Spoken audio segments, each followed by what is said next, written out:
ప్రారంభమైన కుటుంబాలతో ప్రపంచ ఐవీఎఫ్ దినోత్సవాన్ని ఘనంగా జరుపుకున్న ఓయాసిస్ ఫర్టిలిటీ కర్నూలులో తల్లిదండ్రులు తమ చిన్నారులతో కలిసి ఆనందోత్సవంలో పాల్గొన్నారు.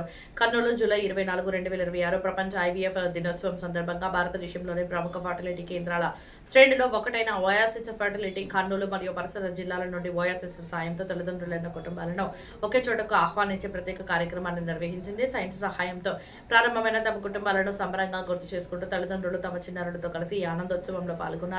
గత 16 సంవత్సరాలుగా ఓయాసిస్ ఫర్టిలిటీ తన 40కు పైగా కేంద్రాల ద్వారా వేలాది మంది దంపతులకు తల్లిదండ్రుల ఈ ఆనందాన్ని అందించింది. ప్రతి కుటుంబం వెనుక ఖచ్చితమైన నిర్ధారణ, అత్యాధునిక ఎంబ్రియాలజీ సేవలో ప్రతి జంట అవసరాలకు అనుగుణంగా రూపొందించిన వ్యక్తిగత చికిత్స ప్రణాళిక ఉంది. ఈ కార్యక్రమానికి పార్లమెంటు సభ్యులు రజియా సభ శ్రీ టీజీ వెంకటేష్ ముఖ్య అతిథులుగా హాజరై కుటుంబాలతో కలిసి ఈ ప్రత్యేక వేడుకల్లో పాల్గొన్నారు. అందరికీ నమస్కారం అండి. నా పేరు doctor Vijayalakshmi, clinical head Oasis fertility Kurnool నుండి. ఇవాళ మనం ప్రపంచ వరల్డ్ ఐవీఎఫ్ దినోత్సవాన్ని జరుపుకుంటున్నాం. దీనికి ముఖ్య అతిథిగా Rajya Sabha parliament member Shri TG Venkatesh గారిని ఆహ్వానించాం. సో ఈరోజు మనం first world IVF baby Louise Brown 1978లో జన్మించారు.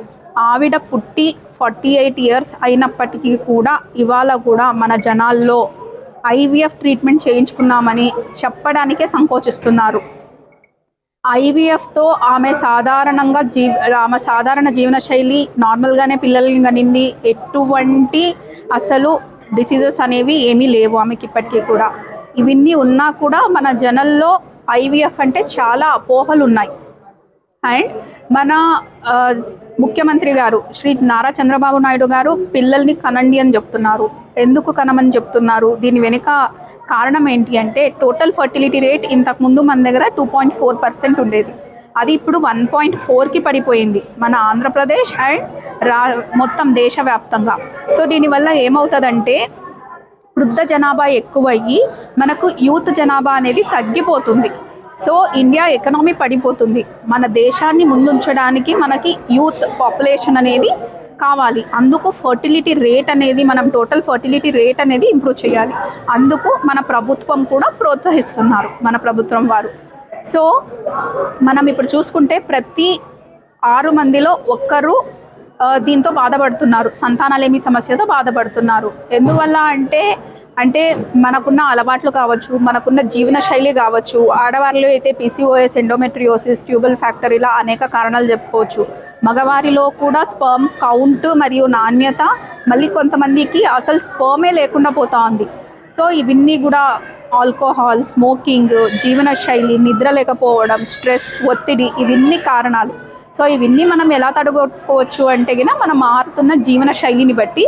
అండ్ ఇది ఇప్పుడైతే మనం ఏం చూస్తున్నామంటే చాలామంది ప్రెగ్నెన్సీకి డిలే చేసుకుంటున్నారు. అండ్ ఈవెన్ పిల్లల్ని కనాలన్నా కూడా పోస్ట్పోన్ చేసుకుంటున్నారు. అలాంటి వారికి మేము ఇచ్చే సలహా ఏంటి అంటే ఫర్టిలిటీ ప్రిజర్వేషన్కి వెళ్ళండి. ఆడవారైతే ఎగ్ ఫ్రీజింగ్, మగవారైతే స్పర్మ్ ఫ్రీజింగ్, పెళ్ళైన దంపతులు అయితే ఎంబ్రియో ఫ్రీజింగ్కి వెళ్ళండి. మీకు ఇష్టం వచ్చినప్పుడు అంటే పిల్లల్ని కనండి. కానీ 35 తర్వాత కనడం అనేది మీలో కాంప్లికేషన్స్ అనేవి రేస్ చేస్తాయి. సో ఏదున్నా కూడా బిఫోర్ 30 ఇయర్స్ ప్లాన్ చేసుకోవడం చాలా మంచిది. ప్రెగ్నెన్సీ అయితే బిఫోర్ 35 ఇయర్స్ ప్లాన్ చేసుకోవడం చాలా ఉత్తమం. అలాగే అంటే మేనరికం వల్ల పెళ్ళిళ్ళు అయ్యి దాని తర్వాత గర్భస్రావాలు చాలా రికరెంట్ అబార్షన్స్ అవుతుంటాయి. అలాంటి వారికి జన్యు పరీక్ష చేసి మనం నార్మల్గా బేబీస్ అవ్వడం, లేకపోతే ఐవీఎఫ్ ద్వారా బేబీస్ అవ్వడం అండ్ జెనెటిక్ టెస్టింగ్ చేసి దాని ద్వారా మంచి ఎంబ్రియోస్ని మనం వాళ్ళలో పెట్టడం అలా జరుగుతుంది. అండ్ ఇంకా కొంతమందికి స్పర్మ్సే ఉండవు. అలాంటి వాళ్ళలో ఇంతకుముందు డోనర్ స్పర్మ్ అని యూజ్ చేసేవాళ్ళు. కానీ ఇప్పుడైతే మనం టీసా, మైక్రో టీసా అంటే వాళ్ళ టెస్టిస్ నుండే స్పర్మ్స్ని ఎక్స్ట్రాక్ట్ చేసి ఐవీఎఫ్ ఫిక్సీ ద్వారా వాళ్ళకు పిల్లలు పుట్టే అవకాశాన్ని అందిస్తుంది. సో ఇలాంటి అడ్వాన్స్డ్ ఐవీఎఫ్ టెక్నాలజీస్ అన్నీ మనం ఇంతకుముందు మహానగరాలకి వెళ్ళేవాళ్ళం. కానీ ఇప్పుడు మనకు ఈ ఓయాసిస్ సంస్థ ద్వారా అన్ని అడ్వాన్స్డ్ టెక్నాలజీస్ని మనకి కల్పించిన సంస్థ నేతలు కిరణ్ గడేలా గారు మేనేజింగ్ డైరెక్టర్, దుర్గారావు గారు medical director and doctor Krishna Chaitanya scientific director, వీళ్ళు మనకు ఈ అవకాశాన్ని కల్పించారు. అండ్ ఇంకొకటి ఏంటంటే చాలా అత్యున్నత అడ్వాన్స్డ్ కేపా ఐవీఎం అనేది భారతదేశంలో ఓయాసిస్ ఫర్టిలిటీ సెంటర్ మాత్రమే అందిస్తుంది. దీనివల్ల మొదటి ఐవీఎఫ్ బేబీ మన వరంగల్ తెలంగాణలో ఉంటే ఆంధ్రప్రదేశ్ ఫస్ట్ మొదటి ఐవీఎఫ్ బేబీ మన కర్నూలు సెంటర్ నుండి అవ్వడం అది చాలా గర్వకారణం.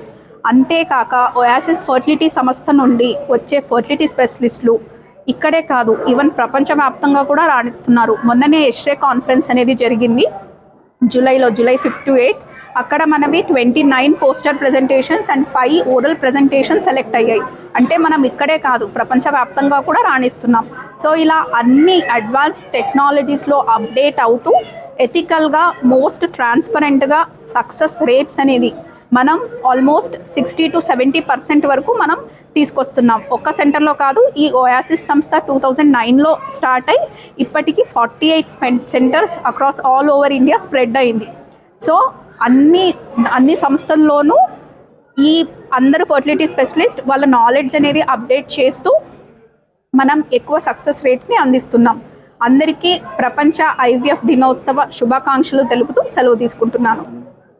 ఏంటంటే ఇప్పుడు చూడండి, IVF ట్రీట్మెంట్ ఏంటి, మనము ఇంజెక్షన్స్ ఇవ్వాలి 10 to 12 days. దాని తర్వాత ఎగ్స్ బయటికి తీసి మగవారు స్పర్మ్స్ని ఇస్తే ఆ ఎగ్ని మనం స్పర్మ్లోకి ఇంజెక్ట్ చేయాలి అంటే